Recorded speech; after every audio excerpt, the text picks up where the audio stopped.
वैशाख माह की पूर्णिमा को बुद्ध को जब बोध प्राप्त हुआ तो ऐसा कहा जाता है कि वे 1 सप्ताह तक मौन रहे।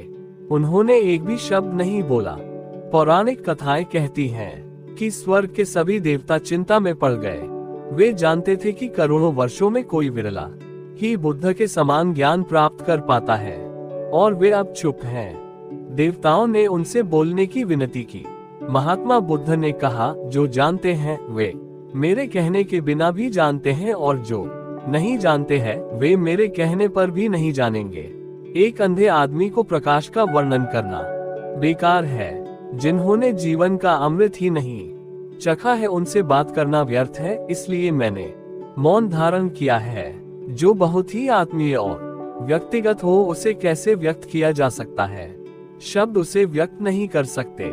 शास्त्रों में कहा गया है कि जहाँ शब्दों का अंत होता है वहाँ सत्य की शुरुआत होती है। देवताओं ने उनसे कहा, जो आप कह रहे हैं वह सत्य है, परंतु उनके बारे में सोचें जो सीमा रेखा पर हैं, जिनको पूरी तरह से बोध भी नहीं हुआ है और पूरी तरह से अज्ञानी भी नहीं है। उनके लिए आपके थोड़े से शब्द भी प्रेरणादायक होंगे। उनके लाभार्थ आप कुछ बोले और आपके द्वारा बोला गया हर एक शब्द मौन का सृजन करेगा। शब्दों का उद्देश्य मौन बनाना है। यदि शब्दों के द्वारा और शोर होने लगे तो समझना चाहिए वे अपने उद्देश्य को पूरा नहीं कर पा रहे हैं। बुद्ध के शब्द निश्चित ही मौन का सृजन करेंगे, क्योंकि बुद्ध मौन की प्रतिमूर्ति है। मौन जीवन का स्रोत है और रोगों का उपचार है। जब लोग क्रोधित होते हैं तो वे मौन धारण करते हैं।